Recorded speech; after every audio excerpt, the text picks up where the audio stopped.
datang di I'm the Joy Podcast.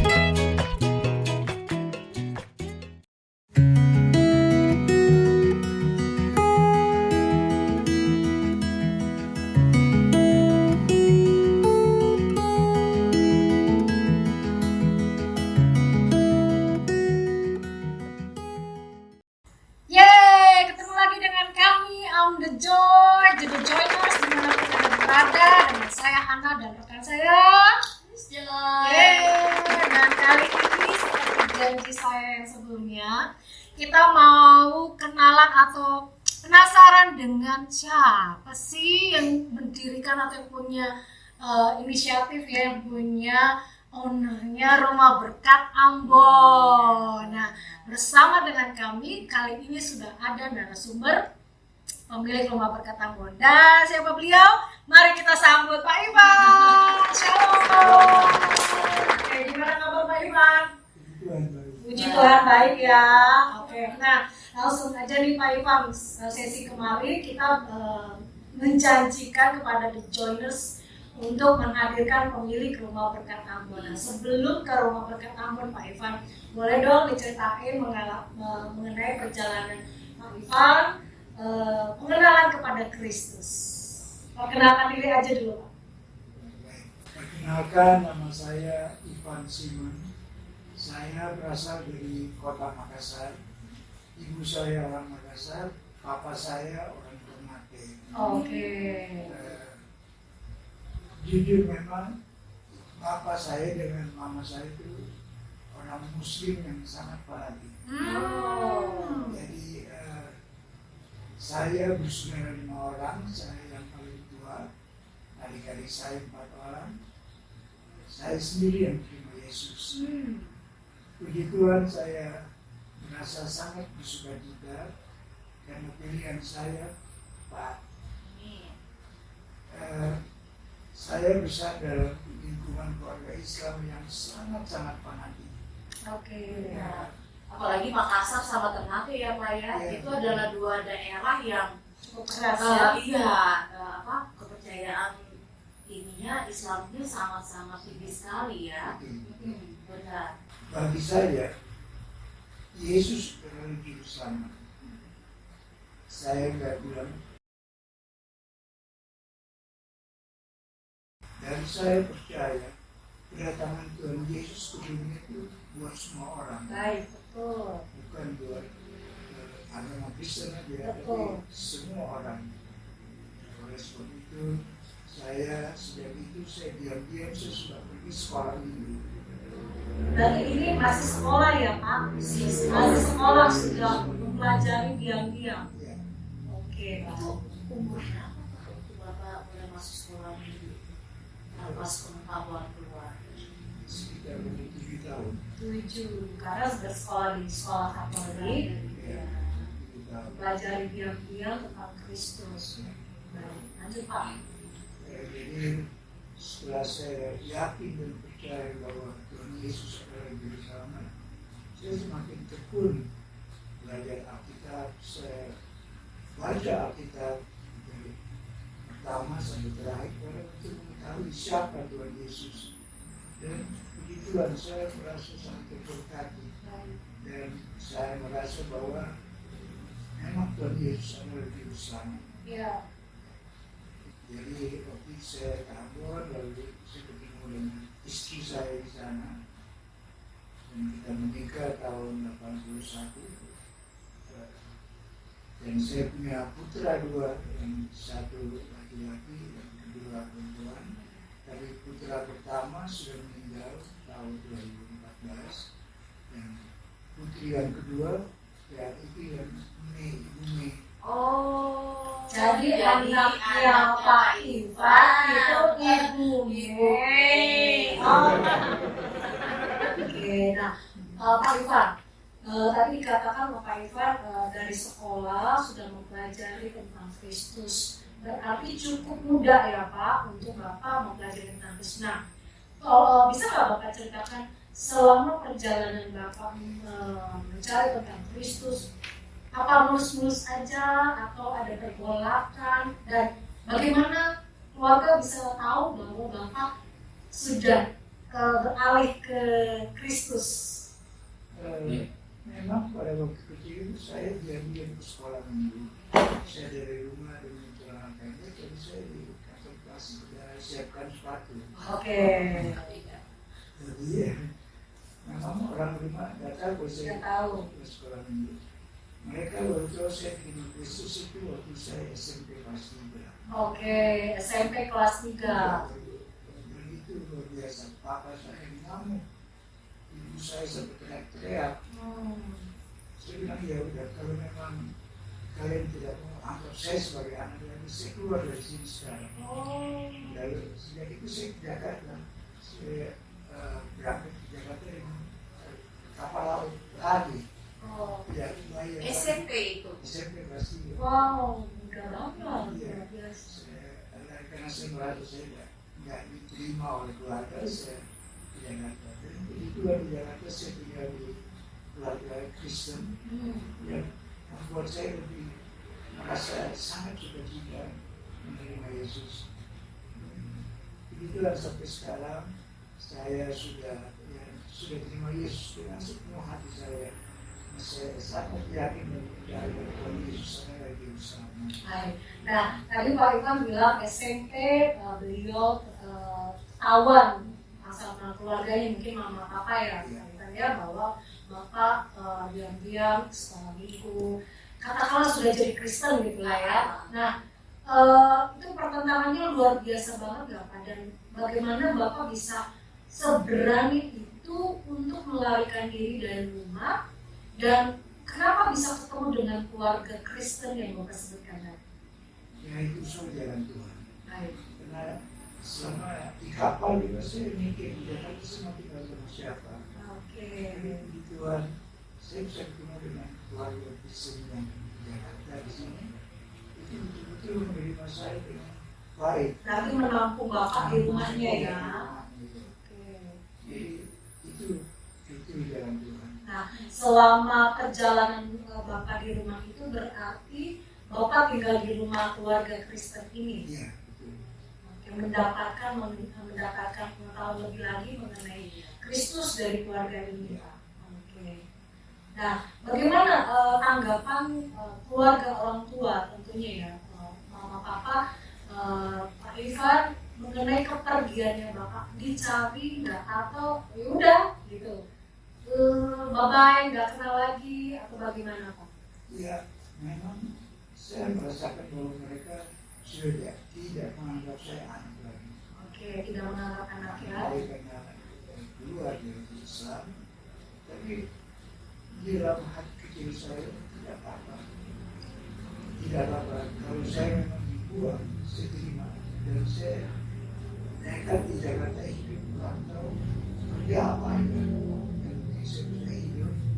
Dan kebetulan saya bisa berhasil selesai SMA. Tapi memang saya tidak sempat kuliah. Baik.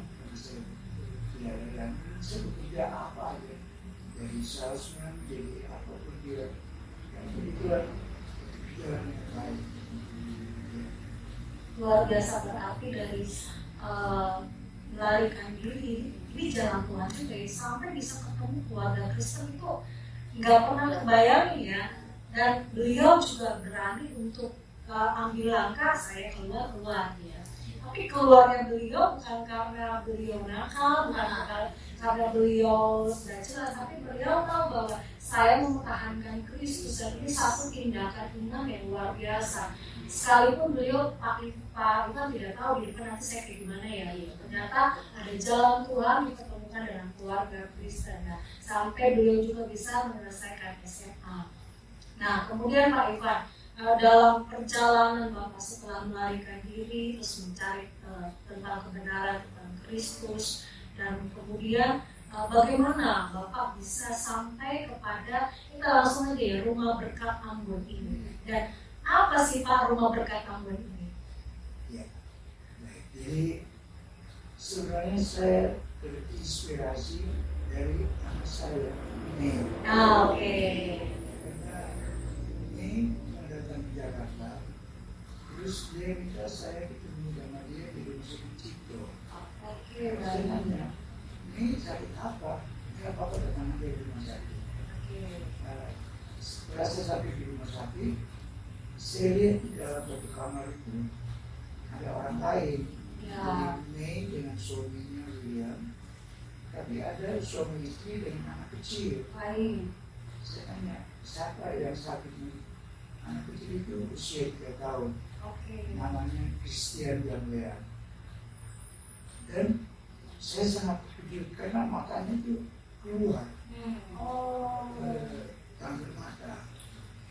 Saya bilang, waduh, saya waktu melihat anak itu, saya sangat tak kuat karena keluar besar ke depan dan bernanah. Ini siapa? Ini keluarga, teman atau siapa? Enggak Pak, ini ke pasar belanja, lalu dia ibunya memang Kristen itu dalam kondisi mata yang keluar. Lalu bergerak untuk menolong. Ini yang berikan tiketnya di Jakarta dan memang melalui jalur BPJS karena langsung diurus BPJS-nya. Tapi saya melihat tindakan anak saya ini luar biasa. Bukan saudara, bukan teman, bukan siapa-siapa, Tapi mau menolong. Tapi pada waktu itu rumah berkat Ambon belum ada ya Pak ya, waktu Ibu Mei pertama kali membawa orang ini ke Jakarta ya? Belum ya, belum kepikiran juga untuk membangun rumah berkat Ambon gitu ya Pak? Belum. Lalu setelah saya pulang dari rumah sakit, saya pikir ini apa? Maksud Tuhan lalu memperlihatkan Kejadian ini apa? Saya pikir luar biasa, anak saya memberikan saya inspirasi. Saya merasa bahwa saya terpanggil untuk melakukan hal yang sama yang dilakukan anak saya. Lalu saya coba berunding dengan ipar-ipar saya yang di Ambon. Ya. Terus teman-teman saya juga ada yang di luar negeri. Saya bilang, ayo kita lakukan satu pelayanan. Iya. Membantu orang-orang yang sakit yang tidak mampu dari Ambon. Tapi dengan syarat kita tidak melihat latar belakang agama. Oke. Karena kita menolong orang seperti yang Tuhan Yesus ajarkan, bukan buat orang Kristen saja, tapi semua Seluruh orang. orang. Jadi dan begitu kan, ipar-ipar saya, anak saya setuju. Teman-teman saya itu dua ini pelayannya yang luar biasa. Asal jangan panas-panasnya ayam. Jangan anggot-anggotan. Jangan menjadi apa sensasi murahan. Oh. Ada kata-kata seperti begitulah sejak kita, saya dengan saudara-saudara di pas saya putuskan untuk mendirikan satu pelayanan rumah pemulihan dengan Ambon itu tepatnya tanggal 11 Agustus tahun 2016. 2016. Sekarang sudah 7 tahun ya. Luar biasa. Sempat terpikir waktu itu kita mau mendirikan yayasan. Ya. Tapi ternyata kalau mendirikan yayasan itu kita tidak bisa melakukan menolong semua orang. Oke. Jadi kalau ingin membantu orang, jadi dari golongan aja Kristen, terus kalau mau membantu Islam di yayasan lain. Oh. Saya pikir dosa kita dosa. Saya berdoa, saya minta tolong penyertaan Tuhan dalam rencana pelayanan saya. Jadi kita tidak membuka yayasan, tapi kita percaya asal kita sungguh-sungguh tulus menolong orang, itu akan ada penyertaan dari Tuhan yang luar biasa. Betul. Dan luar biasa. Sejak saya sepakat kita dirikan rumah pemulihan di Ambon, itu sampai sekarang semuanya tercukupi. Donatur yang datang itu luar biasa, orang-orang yang teman-teman sekolah saya, siapapun yang saya kenal itu tahu, Ivan, tolong minta nomor rekening. Isinya kenapa? Ada apa? Gak kasih nomor rekeningnya itu. Itu saya nggak tahu dari mana.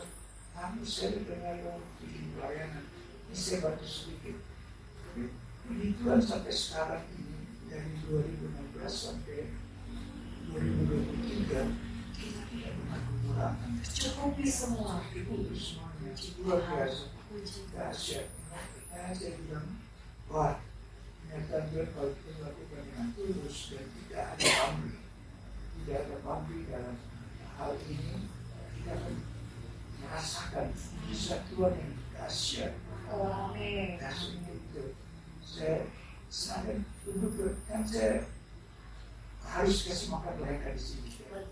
Tiap hari kasih makan, terus perjalanan mereka dari Ambon ke sini belum tanggung. Itu semua tercukupi.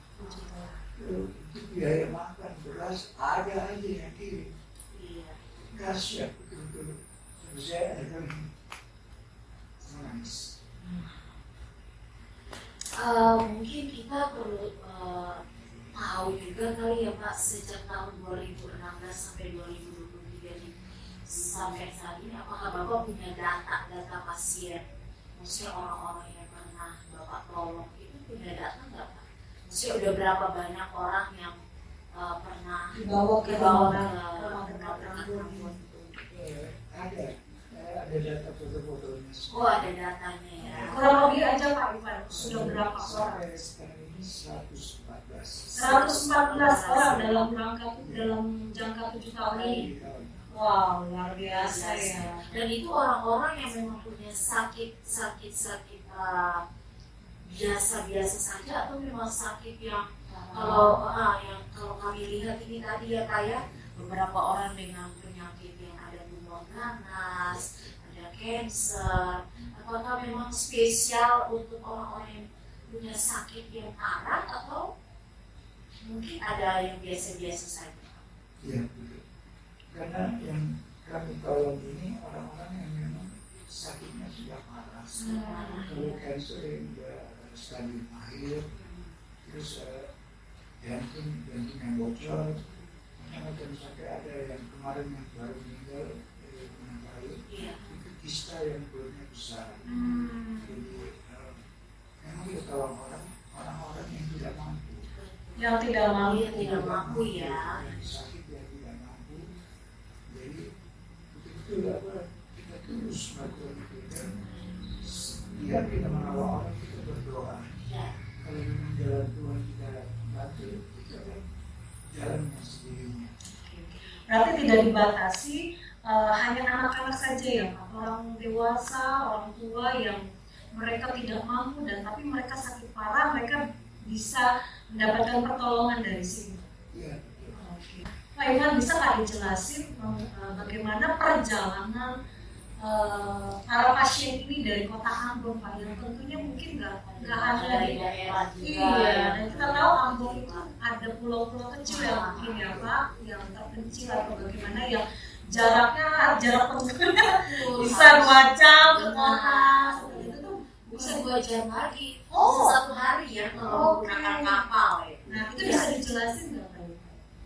Jadi anak saya Mei itu punya tim di sana, termasuk juga ipar saya. Oke. Terus sebagai relawan volunteer itu yang mencari informasi ke daerah-daerah sampai harus menyeberang laut, sampai harus naik ke gunung mencari informasi. Kalau memang ada yang perlu kita bantu, kita akan bantu. Oke. Ini dicari ya Pak ya. Cari dan Dicari. benar. Wah, berarti memang luar biasa sekali. Karena kemungkinan juga kalau kota-kota terpencil atau kota-kota kecil itu sulit untuk ke kota besar dan mereka nggak tahu pertolongan atau tidak tahu informasi ini kalau tidak ada yang memberitahunya, kalau tidak ada Benar-benar yang aktif ya Kak ya, untuk tim relawan yang saat ini ada di Rumah Berkat Ambon itu, mereka bergerilya lah istilahnya ya, dengan keadaan yang ada, dengan tenaga mereka. Jadi mereka harus melakukan perjalanan untuk mencari, mendapatkan informasi orang-orang yang perlu ditolong itu. Wow, hebat banget. luar biasa ya hatinya Mama Mei, kita namanya Mama Mei. Hatinya Ibu Mei dengan Pak Ivan ini anak dan bapak ini luar biasa ya, terima ya. Nah kemudian gini Pak Ivan, begitu misalnya Bapak dapat pasien dari Ambon, yang datang ditampung di rumah berkat Ambon ini. Dan di sini pun ada yang mengurusnya atau bagaimana Pak? Atau hanya Pak Ivan sendiri atau bagaimana? Ya, memang saya sendiri di sini.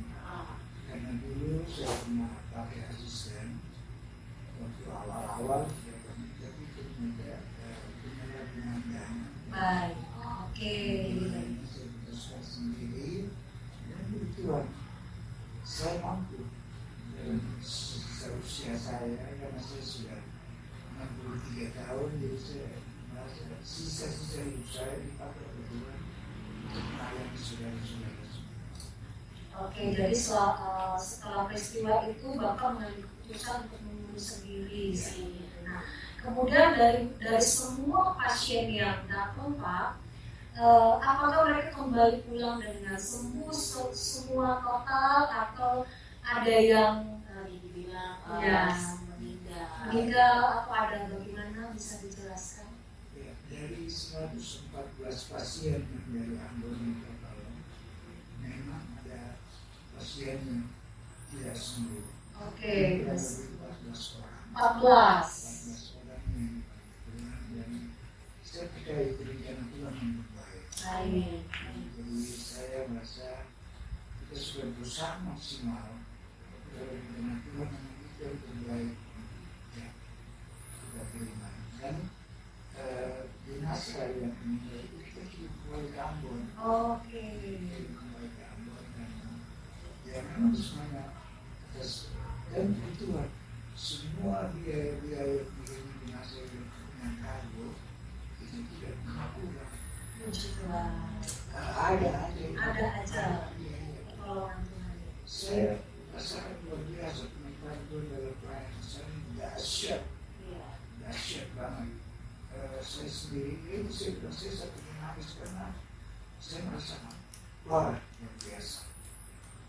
Nah, Pak Ivan, tentunya Pak Ivan pasti punya screening ya untuk menerima pasien mana yang bisa menerima pengobatan dari atau bantuan dari Rumah Berkat Aman ini. Bapak bisa nggak menjelaskan bagaimana proses awal Bapak menerima pasien, atau Bapak terima begitu saja, atau Bapak screening dulu misalkan benar atau tidak ini keluarga tidak mampu, benar atau tidak ini penyakitnya, atau bisa disembuhkan atau bagaimana, sampai Bapak memutuskan untuk membawa pasien dari Ambon itu ke Jakarta. Boleh dijelaskan? Ya, setelah kami survei ke daerah untuk mencari informasi orang-orang yang sakit, kami rujuk pasiennya ke rumah sakit di Ambon. Oke, berarti ke Ambon dulu ya Pak ya? Ambon dulu. Jadi setelah memang dokter di Ambon memberikan rujukan untuk dirujuk ke Jakarta, itu baru kita rujuk. Jadi kalau misalnya dokter bilang dibawa ke Jakarta itu cuma kita tidak akan bawa. Oke. Malah pernah ada satu pasien yang karena dia tidak bisa duduk di pesawat, itu kita harus bayar pesawat untuk 9 seat karena harus dibuat tidur di pesawat. Jadi memang rencana Tuhan lain. Sampai di Jakarta setelah 2 bulan lebih tidak dibuat. Kita sudah berusaha maksimal. Dan memang setelah kami dapat informasi bahwa pasien ini harus dirujuk ke Jakarta, dirujuk ke rumah sakit mana? Gatot Subroto, Cipto, atau Harapan Kita Jantung. Baik. Jadi saya di sini setelah dapat informasi itu, setelah mereka datang, ya saya setiap hari tugas saya mengantar mereka ke rumah sakit. Oh. Jadi saya siapkan satu mobil. Itu berangkat jemput. Oke. Saya antar pagi lalu saya jemput sore.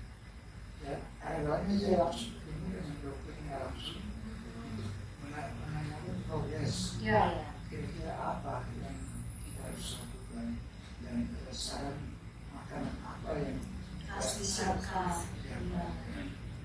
Jadi akhirnya memang dokter memberikan saran kalau ini nggak boleh makan daging.